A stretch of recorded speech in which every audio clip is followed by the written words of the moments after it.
Hi hello అందరికీ welcome back to my channel. ఈరోజు మేము చిక్బల్లాపూర్లో ఉన్న ఈషా ఫౌండేషన్కి వెళ్ళడానికి రెడీ అయిపోయామన్నమాట. చాలా డేస్ నుంచి అక్కడికి వెళ్ళాలి అనుకుంటున్నాము, కానీ అస్సలు టైం అనేది కుదరక వెళ్ళలేకపోయామన్నమాట. మొత్తానికి ఈ రోజు అయితే కుదిరింది. అది కూడా మా ఫ్రెండ్ బుజ్జి ఉంది కదా, బుజ్జి వాళ్ళ హస్బెండ్ మా వారు ఇద్దరు మాట్లాడుకొని మమ్మల్ని తీసుకొని అయితే వెళ్తున్నారు. వెళ్ళేటప్పుడు ఇక్కడ పెట్రోల్ బంక్ దగ్గర అయితే ఆగామన్నమాట. పెట్రోల్ పట్టుకొని అలాగే టైర్స్లో గాలి ఉందా లేదా చెక్ చేసుకొని వెళ్దాము అని చెప్పి. ఇక్కడ ఈ డాగీ ఉంది చూసారు కదా, ఇందాక అయితే ఈ డాగీ డోర్ లోపలికి తల పెట్టేసి లోపలికి ఎక్కాలి అని చెప్పి ట్రై చేసిందనమాట. అది ఎక్కడ కొరుకుతుందో అని చెప్పి భయం వేసి వెంటనే గ్లాస్ డోర్ అయితే ఎక్కించేసాము. అది లోపలికి రాకుండా మళ్ళీ వెనక్కి వెళ్ళిపోయి అక్కడే కూర్చొని ఉందన్నమాట. ఇంకా గ్లాస్ డోర్ ఎక్కించేసాం కాబట్టి పిల్లలు కూడా భయం లేకుండా ఇలాగా డాగీకి హాయ్ చెప్తూ అలాగా ఆడుకుంటున్నారు. ఒక్క నిమిషం భయం వేసేసిందండి. అది ఎంత లోపలికి పెట్టింది అంటే ఎక్కడ కొరికేస్తుందో అని చెప్పి అనిపించింది అనమాట. మనకి తెలియదు కదా ఆ డాగీస్ కొరకుతాయా కొరకవా అని చెప్పేసి, అందుకే కొంచెం భయం వేసింది. ఇంక అక్కడ టైర్స్లో గాలి అది చెక్ చేసుకొని పెట్రోల్ పట్టుకొని ఇంక అక్కడ నుండి అయితే స్టార్ట్ అయిపోయాము. ఈరోజు క్లైమేట్ కూడా చాలా అంటే చాలా బాగుందన్నమాట. క్లైమేట్ అయితే ఎండగా లేదు, అలాగే వర్షము పడడం లేదు. క్లైమేట్ అయితే ఇలాగా క్లౌడీగా ఉంది. క్లైమేట్ ఇలా ఉన్నప్పుడైతే ఎంత దూరమైనా వెళ్ళొచ్చు, అలసట అనేది ఉండదు. నేచర్ని ఎంజాయ్ చేస్తూ వెళ్ళొచ్చు అనమాట. నాకైతే చాలా ఇష్టము ఇలా క్లౌడీగా ఉన్నప్పుడు జర్నీ చేయడం అంటే. మీరు ఎక్కడికైనా జర్నీ చేయాలి అనుకున్నప్పుడు క్లైమేట్ ఎలా ఉంటే ఇష్టమో కింద కామెంట్ సెక్షన్లో కామెంట్ చేసేయండి. అలాగే మేము మార్నింగ్ బ్రేక్ఫాస్ట్ చేసుకొని ఇంటి దగ్గర నుంచి 11:30 ఆ టైంకి స్టార్ట్ అయిపోయాము. సో ఇక్కడ ఆఫ్టర్నూన్ 1:32 అవుతుందన్నమాట. ఇంకా పిల్లలు ఆకలిగా ఉంది అంటే సరే ఇక్కడ భోజనం చేసుకొని వెళ్దాము అని చెప్పేసి ఆగాము. కానీ పిల్లలేమో మాకు భోజనం వద్దు, పిజ్జా కావాలి అని చెప్పేసి అన్నారు. మన ఇష్టాల కన్నా పిల్లల ఇష్టమే ముఖ్యం కాబట్టి ఇంకా వాళ్ళు అడిగిందే తినిపిద్దాము అని చెప్పి ఇక్కడ పక్కనే ఉన్న డామినోస్కి అయితే వచ్చేసాము. ఫ్లోర్లో వేరే షాప్ ఏదో ఉన్నట్టుంది, నేను సరిగా అయితే గమనించలేదు. మనం స్టెప్స్ ఎక్కి ఇలాగా ఫస్ట్ ఫ్లోర్కి రాగానే ఫస్ట్ ఫ్లోర్లో బేకింగ్ చేస్తూ ఉంటారు. అలాగే మనకు కావాల్సిన ఆర్డరు మనం అక్కడ చెప్పేసి సెకండ్ ఫ్లోర్కి వచ్చి ఇలా వెయిట్ చేస్తూ కూర్చోవడానికి చాలా మంచిగా ప్లేస్ అయితే అరేంజ్ చేస్తున్నారనమాట. మనం చెప్పిన ఆర్డర్ రెడీ అవగానే వాళ్ళు మనల్ని పిలుస్తారనమాట. మనమే కిందకి వెళ్ళి మన ఆర్డర్ని మనం తెచ్చుకోవాలి. సెల్ఫ్ సర్వీస్ పెట్టారు. నాకు ఇదైతే చాలా బాగా నచ్చింది. ఇంకా మేము ఆర్డర్ వచ్చి 2 వెజ్ పిజ్జాస్ చెప్పాము, అలాగే గార్లిక్ బ్రెడ్ స్టిక్స్ ఒకటి చెప్పాము. ఇంకా సహస్ర పాప ఏమో లావా కేక్ ఒకటి చెప్పిందనమాట. సో పాపకి లావా కేకు, వీళ్ళిద్దరు పిల్లలేమో జ్యూసెస్ తెచ్చుకున్నారనమాట. నాకైతే పిజ్జా కన్నా ఇది గార్లిక్ బ్రెడ్ స్టిక్స్ ఉంది కదా, ఇదైతే నాకు చాలా బాగా నచ్చింది. సో లావా కేక్ అయితే ఇలా ఉంటుందన్నమాట. మనకి పైన పిక్చర్ ఉంది కదా అలాగ ఉంటుంది. నేనైతే ఇది సిల్వర్ కాయిల్ పేపర్ అయితే ఓపెన్ చేయలేదు. పాప తిన్నప్పుడు వేడిగా ఉంటుంది కదా, బాగుంటుంది తినడానికి అని చెప్పి నేనైతే ఓపెన్ చేయకుండా మీకు అలాగే చూపిస్తున్నాను అనమాట. నాకైతే చాలా అంటే చాలా హ్యాపీగా ఉందన్నమాట. ఇలా మా 2 ఫ్యామిలీస్ కలిసి ఇలా బయట వచ్చి ఇలా టైంని స్పెండ్ చేస్తూ ఎంజాయ్ చేయడం అయితే చాలా బాగా నచ్చింది. మాకంటే ఎక్కువగా పిల్లలు అయితే ఎంజాయ్ చేస్తున్నారనమాట. సహస్ర చిన్న బాబు అయితే చాలా అంటే చాలా క్యూట్గా కొట్టుకుంటూ ఆడుకుంటూ ఉంటారు. పెద్దోడైతే కొంచెం డీసెంట్గా ఉంటాడనమాట. కానీ మాతో కంటే పిల్లలు కొంచెం ఎంజాయ్ చేస్తున్నారు అన్న ఒక హ్యాపీనెస్ ఉంది. అలాగే మేము కూడా పెద్దవాళ్ళం కూడా టైం స్పెండ్ చేస్తున్నాం అనమాట. ఇంకా మేమైతే ఇక్కడ హ్యాపీగా ఎంజాయ్ చేస్తూ పిజ్జా అయితే తింటున్నాము. అలాగే మేము తినేటప్పుడు కూడా చాలామంది వచ్చారనమాట షాప్కి. సో వాళ్ళందరూ కూడా ఇక్కడే వచ్చి కూర్చొని తింటూ వాళ్ళు కూడా టైం స్పెండ్ చేస్తున్నట్టు అనిపించింది. మనం ఇంటికి తీసుకొని వెళ్ళి తినడం కన్నా ఇలాగ షాప్లో తినడమే చాలా బాగా నచ్చింది నాకైతే. సో పిజ్జా కూడా చాలా బాగుంది. కానీ నాకు ఇందాక చెప్పాను కదా పిజ్జా కంటే గార్లిక్ బ్రెడ్ నచ్చిందని చెప్పి, ఎందుకో తెలీదు, అదైతే నాకు చాలా బాగా నచ్చిందనమాట. అన్నట్టు చెప్పడం మర్చిపోయానండి. నా వీడియో కనుక మీకు నచ్చినట్టయితే తప్పకుండా లైక్ చేయండి. మీరు ఒక్క లైక్ చేయడం వల్ల నా వీడియోని ఒక 10 మెంబర్స్కి యూట్యూబ్ అనేది షేర్ చేస్తుంది అనమాట. సో తప్పకుండా నా వీడియోస్ మీకు నచ్చినట్టయితే లైక్ చేసి మీ ఫ్రెండ్స్ అండ్ రిలేటివ్స్కి కూడా షేర్ చేయండి. ఇంక ఇక్కడ పిజ్జా తినేసిన తర్వాత మేము మళ్ళీ మా జర్నీని స్టార్ట్ చేసేసాం అనమాట. సో క్లైమేట్ అయితే అలాగే ఉంది, ఏ చేంజ్ లేదు. నాలాగే నేచర్ని ఇష్టపడే వాళ్ళు ఈ వీడియో చూస్తున్నంతసేపు చాలా అంటే చాలా హ్యాపీగా ఉంటుందన్నమాట మీకు కూడా. అలాగే ఈషా ఫౌండేషన్ కూడా ఎవరైనా చూడని వాళ్ళు ఉంటే ఈ వీడియో ద్వారా చూస్తారు అన్న ఒక ఉద్దేశంతో ఈ వీడియో అనేది చేస్తున్నాను. అండ్ అలాగే నాకు బుజ్జికి అయితే చాలా అంటే చాలా ఎగ్జైట్మెంట్గా ఉన్నాము. ఎప్పుడెప్పుడు అక్కడికి వెళ్తామా, ఎప్పుడెప్పుడు చూస్తామా అని చెప్పేసి. ప్రతి ఒక్కరికి ఈ ఎగ్జైట్మెంట్ అనేది ఉంటుంది. ఏదైనా కొత్త ప్లేస్కి వెళ్ళి కొత్తది ఎక్స్పీరియన్స్ చేయబోతున్నాము అని అనిపించినప్పుడు. సో మేము ఇదే ఫస్ట్ టైము, నాతో పాటు బుజ్జి కూడా ఫస్ట్ టైమే అనమాట చూడటము. అది కూడా బుజ్జి వాళ్ళ వల్ల నేను చూడబోతున్నాను అనమాట. ఈ ప్లానింగ్ వచ్చి రామ్ అన్నది బుజ్జి వాళ్ళదే అనమాట. వాళ్ళు వెళ్ళాలి అని ప్లాన్ చేయడం వల్ల వాళ్ళతో పాటు మేము కూడా వెళ్తున్నాం అనమాట. సో చూడండి మీరే క్లైమేట్ ఎలా ఉంది ఏంటనేసి, చాలా అంటే చాలా బాగుంది. ఇంక ఇక్కడ కార్ లోపల అయితే పిల్లలు గోల గోల అనమాట. వాళ్ళ డ్యాన్స్లు ఏంటి, వాళ్ళ అల్లరి ఏంటి అలా ఉంది. ఇంకా ఆల్మోస్ట్ దగ్గరికి రీచ్ అయిపోతున్నాము. ఇంకొక హాఫ్ అన్ అవర్ లేదా ఒక 40 minutes పడుతుంది అంతే, రీచ్ అయిపోతాం అనమాట. సో మాతో పాటు మీరు కూడా చూస్తూ ఉండండి.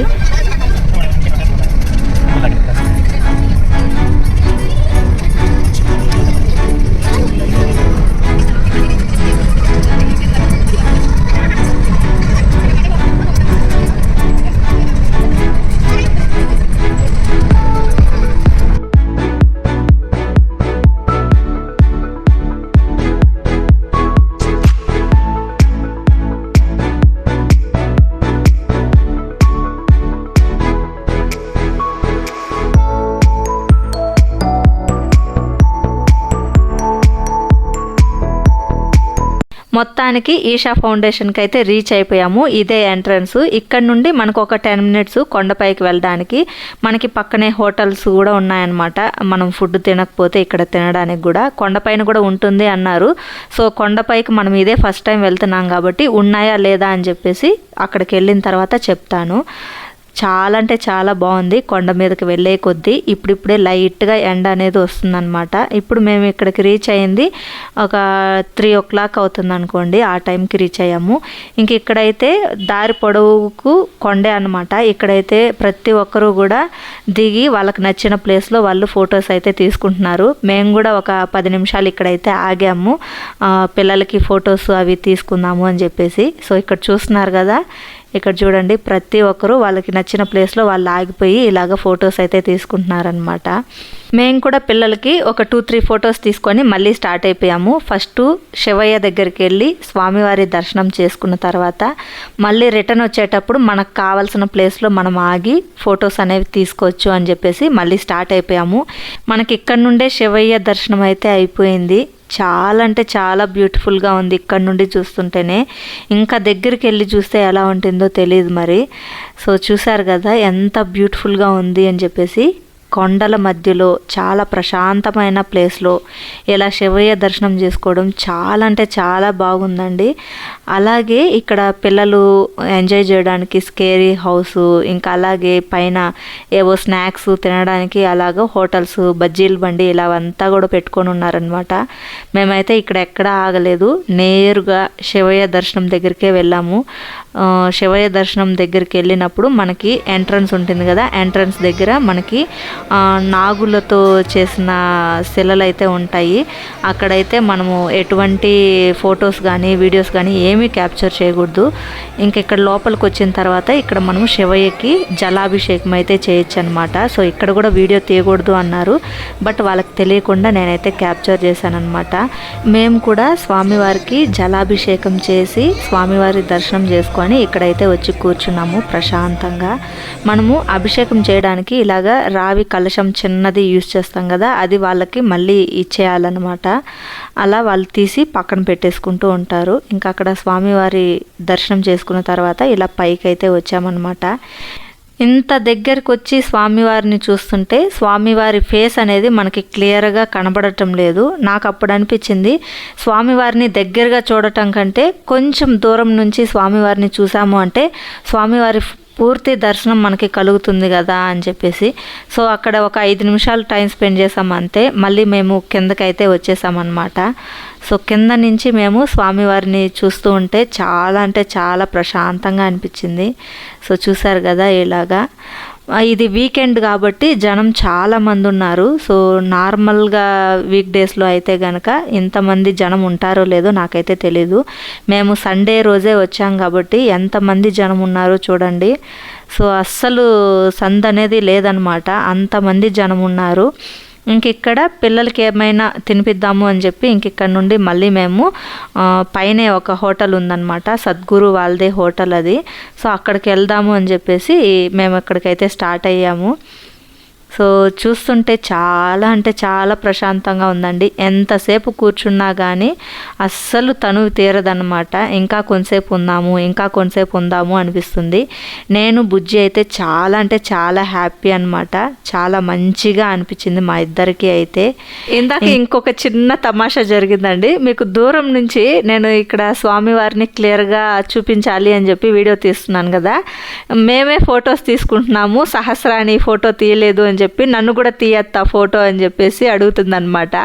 అందుకే ఇందాక కింద కూర్చొని సహస్రమ్మకి ఇది ఫొటోస్ కాదు నాన్న, వీడియో తీస్తున్నాను అని చెప్పి చూపించాను. సో ఇక్కడ చూసారు కదా, ఇదే అనమాట హోటలు. ఇక్కడ హోటల్ లోపలికి వచ్చిన తర్వాత మనకి ఇక్కడ ఏవైనా వాటర్ బాటిల్స్ కావచ్చు, లేదంటే బుక్స్, ఇక్కడ ఫొటోస్ అన్నీ ఉన్నాయన్నమాట. మనకు కావాల్సిన ప్రతి ఒక్కటి ఉన్నాయి తీసుకోవడానికి. ఇంకా అదే సద్గురు స్వామి వేసుకుంటారు కదా చేతికి మాల, సో ఆ మాల కూడా ఉన్నాయి, సెంట్లు ఉన్నాయి, ఇక్కడ డ్రెస్సెస్ ఉన్నాయి. సో ఇలాగా స్వామివారిది చిన్న చిన్న విగ్రహాలు కార్లో పెట్టుకోవచ్చు, లేదంటే ఇంట్లో పెట్టుకోవడానికి ఇలాగా ప్రతి ఒక్కటి కూడా ఉన్నాయన్నమాట. కానీ ఈ డ్రెస్సెస్ కుర్తాసే రేట్ ఎక్కువగా ఉన్నాయి. బట్ అది క్లాత్ ఏం క్లాత్ అని చెప్పేసి నాకైతే తెలీదు. ఆ క్లాత్కి తగ్గ రేట్ పెట్టారా లేదా ఏంటనేసి తెలియదు అనమాట. ఇక్కడ చూస్తున్నారు కదా, ఒక్క ప్యాంట్ వచ్చి 1140 రూపీస్ అనమాట. ఇంకా ఈ శారీస్ కూడా అయితే అవి కూడా అంతే ఉన్నాయి. శారీస్ నార్మల్గా అయితే మనం ఇంతంత రేట్ పెట్టి అయితే తీయము. ఇక్కడ చూడండి 1900 ఉంది ఈ ఒక్క శారీనే. ఇలాగున్నాయి రేట్లు. సో మేమైతే ఏమీ ఇక్కడ తీసుకోలేదు.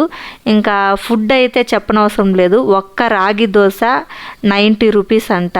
సో ఇంకా మేమైతే ఫుడ్ కూడా అక్కడ తినలేదు. మేమైతే ఇక్కడ కిందకి స్టార్ట్ అయిపోయాము. అక్కడ రెస్టారెంట్ కూడా అస్సలు ఖాళీ లేదండి, ఫుల్ రష్గా ఉందన్నమాట. కాఫీ చెప్తేనే రావడానికి మనకి 1 అవర్ పట్టేటట్టుంది. ఇంకా అంతంత కాస్ట్లు పెట్టి అంతసేపు వెయిట్ చేసి అక్కడ తినడం కన్నా మనం కిందకి వెళ్ళి తినడం బెస్ట్ అని చెప్పేసి మేము ఇంకా డిసైడ్ అయ్యి కిందకైతే స్టార్ట్ అయిపోయామన్నమాట. ఇంకొక హాఫ్ అన్ అవర్ ఉంటే మనకి లైటింగ్ షో అనేది కూడా స్టార్ట్ చేస్తారు. కానీ పిల్లల ఆకలి అన్న తర్వాత ఇంకా మళ్ళీ అక్కడ వెయిట్ చేయడానికి మాకు నచ్చలేదు. అందుకే మేమైతే స్టార్ట్ అయిపోయామన్నమాట. ఇందాక మనం కొండపైకి వెళ్ళేటప్పుడు ఆర్చ్ పక్కనే ఒక హోటల్ చూసాం కదా, ఆ హోటల్లోనే మేము తిందాము అని చెప్పేసి ఆ హోటల్ దగ్గరికి అయితే వచ్చేసామన్నమాట. ఇక్కడ ఆర్చ్ పక్కనే కార్ అయితే పార్క్ చేసాము. సో ఇప్పుడు టైం వచ్చి 6:30 అవుతుంది. ఇంకొక హాఫ్ అన్ అవర్ ఉంటే లైటింగ్ షో అని చెప్పాను కదా. సో 7కి లైటింగ్ షో అనేది స్టార్ట్ చేసి 7:15కి ఎండ్ చేస్తారంట. ఓన్లీ 15 మినిట్స్ మాత్రమే ఆ లైటింగ్ షో అనేది ఉంటుంది. ఇక్కడ ఈ హోటల్ అయితే చాలా బాగుందండి. సో ఇక్కడ చూస్తున్నారు కదా, మనకి గార్డెన్ లాగా ఉందన్నమాట. ఇంకా అక్కడ పిల్లలిద్దరూ పరిగెడుతున్నారు చూడండి, సహస్ర అలాగే చిన్నోడు. అక్కడైతే అమ్మవారి విగ్రహం ఉందన్నమాట. మనకి పైనుంచి వాటర్ అనేది అమ్మవారి మీద అభిషేకం చేస్తున్నట్టు పడుతూనే ఉంటుంది. ఇంక ఇక్కడేమో మనము గార్డెన్లో కూర్చొని మనం ఫుడ్ కూడా తినచ్చు, మనకి నచ్చిన చోట కూర్చొని తినచ్చు అనమాట. మనం హోటల్లోనే తినాలి అని చెప్పేసి అయితే లేదు. ఫస్ట్ అయితే ఇక్కడ అమ్మవారి విగ్రహం దగ్గర వాటర్ పడుతుంది చూడండి, అక్కడ ఒకసారి చూద్దాము. చాలా అంటే చాలా బాగుందన్నమాట. ఇంకా అక్కడ అమ్మవారి విగ్రహం కదా, వీళ్ళు చెప్పులు వేసుకొని వెళ్ళిపోతుంటే మళ్ళీ నేను అరిచాను. ఇంకా వెంటనే వీళ్ళైతే రిటర్న్ వచ్చేసారు, చెప్పులు వేసుకొని వెళ్ళకూడదు అని చెప్పేసి. సో ప్లేస్ అయితే చాలా అంటే చాలా బాగుందండి, ప్రశాంతంగా ఉంది. ఇంకా బుజ్జికి వాళ్ళ డాడీ వాళ్ళు ఫోన్ చేశారనమాట. సో బుజ్జి అయితే వీడియో కాల్ మాట్లాడుతుంది. ఇక్కడ వెనకాల గార్డెన్లో చాలా ప్రశాంతంగా ఉందన్నమాట. పైన అక్కడ హోటల్ అయితే బిజీగా ఉంది, మనకు కూర్చోడానికి కూడా ప్లేస్ లేదు. ఇక్కడైతే మనం కూర్చొని హాయిగా పిల్లలతో తినడానికి ప్లేస్ అయితే చాలా బాగుంది. అలాగే ఇక్కడ చూడండి, సో అలాగా గార్డెన్లో మనకు నచ్చిన చోట కూర్చొని ఫుడ్ని తింటూ ఎంజాయ్ చేయొచ్చు అనమాట. అలాగే పిల్లలు ఇక్కడ ఆడుకోవడానికి కూడా ప్లేస్ అయితే చాలా బాగుంది. మా పిల్లలు అయితే ఇంకా ఇక్కడ వచ్చి జాయిన్ అయిపోయారు. సో చూసారు కదా, వాళ్ళకి నచ్చిన టాయ్స్తో వాళ్ళకి నచ్చినట్టు ఆడుకుంటున్నారనమాట. ఇంకా మా వారు అలాగే రామన్న ఫుడ్ ఆర్డర్ చెప్పడానికి అయితే వెళ్ళారు. మేమైతే దోశ ఆర్డర్ చెప్పమని చెప్పాము. ఇంకా అలాగే పిల్లలకి ఇడ్లీ అవైతే ఆర్డర్ చెప్పమని చెప్పామన్నమాట. సో ఇక్కడ ఫుడ్ ఎలా ఉంటుంది ఏంటి అని చెప్పి తిన్న తర్వాత మీకు చెప్తాను. మీరు ఎవరైనా ఇక్కడికి వచ్చినప్పుడు తినాలి అనుకుంటే తినచ్చు అనమాట. సో ఇక్కడ ఆర్డర్ చెప్పేసి ఇంక ఇక్కడ వచ్చారనమాట మా వారు కూడా. సో పిల్లలైతే హాయిగా ఆడుకుంటున్నారు. ఇలా ఒక చిన్న గార్డెన్ లాగా ఆడుకోవడానికి ఉంటే చాలు, పిల్లలు ఇంకెక్కడికి వెళ్ళరు, హ్యాపీగా ఏడే కూర్చొని ఆడుకుంటూ ఉంటారనమాట. ఇలా పిల్లలు ప్రశాంతంగా ఆడుకునేటప్పుడు మనం ఎన్ని పనులైనా సరే చేసుకోవచ్చు. అదే పిల్లలు గొడవ పడుతూ ఉన్నారనుకోండి, మనం ఒక పని చేయడానికి కూడా చాలా టైం పడుతుందన్నమాట. నాకైతే అలాగే ఉంటుంది. ఇంట్లో వీళ్ళిద్దరితో అరుస్తూ వాళ్ళు గొడవలు తీర్చడానికే టైం అంతా సరిపోతుందన్నమాట. ఇలా బయటకు వచ్చినప్పుడైతే అస్సలు నన్ను ఇబ్బంది పెట్టరు. వాళ్ళ పాటికి వాళ్ళు ఆడుకుంటూ ఎంజాయ్ చేస్తూ ఉంటారు. ఈలోగా మనం ఆర్డర్ చెప్పిన ఫుడ్ ఐటమ్స్ అన్నీ కూడా వచ్చేసాయి. ఇదేమో కారం దోశ చెప్పారు, ఇంకా అలాగే అదేమో బటర్ దోశ, ఇంకా ఇడ్లీ ఏమో పెద్ద బాబు కోసం చెప్తే వాడు నాకు ఇడ్లీ వద్దు, నేను దోశ తింటాను అని చెప్పాడు. సరే అని చెప్పి ఇంకా మేమిద్దరం ఎక్స్చేంజ్ చేసుకున్నాము. నేనేమో ఇడ్లీ తింటున్నాను, ఇంకా పెద్దోడేమో దోశ తింటున్నాడు అనమాట. ఇది చాలా పెద్ద దోశ. సో ఇది అందరి కోసము తెప్పించారనమాట రామన్న. ఇంకా మేము ఫుడ్ తిన్న తర్వాత మేము మళ్ళీ రిటర్న్ ఇంటికైతే స్టార్ట్ అయిపోయాము. ఫుడ్ అయితే చాలా బాగుంది. మీరు ఎవరైనా ఇక్కడ ఈషా ఫౌండేషన్కి వచ్చినప్పుడు తినాలి అనిపిస్తే కనుక ఈ హోటల్లో తినండి. చాలా అంటే చాలా బాగుందన్నమాట. పైన లైటింగ్ షో అనేది ఇప్పుడే కంప్లీట్ అయ్యింది. అందుకే అందరూ ఒక్కొక్కరుగా ఇలాగైతే కొండ మీద నుంచి వస్తున్నారనమాట. చాలా అంటే చాలా రష్గా ఉంది. మేము వెళ్ళే దారిలోనే రోడ్డు పక్కనే హనీ అనేది సేల్ చేస్తున్నారు. సరే ఒకసారి చూద్దాము అని చెప్పి మేము దిగామన్నమాట. దిగితే వాళ్ళే ఇక్కడ బాక్సుల్లో ఇలాగా హనీ బీస్ని పెట్టుకొని హనీని సేకరించి సేల్ చేస్తున్నారంట. ఇందులో కూడా ఫ్లేవర్స్ అయితే ఉన్నాయి. ఇంక ఇక్కడ చిన్నోడు చూడండి ఇలాగా డోర్ పైకి ఎక్కి ఆటలాడుతున్నాడు. చాలా అంటే చాలా బాక్సెస్ అయితే ఉన్నాయన్నమాట. ఇటుపక్కే కాదు, ఇంకా అటుపక్క కూడా ఉన్నాయి, ఒకసారి చూడండి. సో అటుపక్క మొత్తం కూడా హనీ బీ బాక్సెసే అనమాట. అక్కడ హనీ అనేది సేల్ చేస్తున్నారు. ఇంకా రామన్న మా వారు ఇద్దరు కూడా అక్కడ హనీ అనేది టేస్ట్ చేస్తున్నారనమాట. ఇక్కడ చాలా వెరైటీస్ ఆఫ్ హనీ అయితే ఉంది. అలాగే జామ్ కూడా ఉందన్నమాట. మేమైతే జామ్ తీసుకోలేదు, హనీ మాత్రమే తీసుకున్నాము. టేస్ట్ ఎలా ఉంటుందో ఏంటో అని చెప్పేసి మేము ఎక్కువ బాటిల్స్ అయితే తీసుకోలేదు. రామన్న ఒక బాటిల్, మేము ఒక బాటిల్ తీసుకున్నాము. మేమైతే లిచీ ఫ్లేవర్ తీసుకున్నాం అనమాట. అంటే ఈ హనీ బీసు లిచీ ఫ్లవర్లో ఉన్న పొప్పిడిని తీసుకొని వస్తాయి కదా, ఆ పొప్పిడిని సపరేట్గా ఓన్లీ లిచీ ఫ్లవర్ ఉన్న బాక్స్లోనే పెడతారంట. అలా తయారైన హనీ అని చెప్పారు. అది నిజమో అబద్ధమో తెలియదు కదా, కాబట్టి ఒక బాటిలే తెచ్చాము. కానీ టేస్ట్ అయితే చాలా బాగుంది. ఇంటికి వచ్చాక రియలైజ్ అయ్యామన్నమాట, ఇంకా ఒక 2-3 బాటిల్స్ తెచ్చుకుంటే బాగుండు అని చెప్పి. సరే నెక్స్ట్ టైం వెళ్ళాక చూద్దాంలే అని చెప్పి ఇంకా కామ్గా అయిపోయాము. సో మీలో ఎవరైనా గనక ఈషా ఫౌండేషన్కి వెళ్ళారు అంటే అస్సలు హనీని మాత్రం తెచ్చుకోవడం మిస్ అవ్వద్దు. కంపల్సరీ మీరు చూసారంటే తీసుకొచ్చుకోండి. అలాగే ఈ వీడియో కనుక మీకు నచ్చినట్టయితే తప్పకుండా లైక్ చేసి మీ ఫ్రెండ్స్ అండ్ రిలేటివ్స్కి షేర్ చేయండి. బాయ్.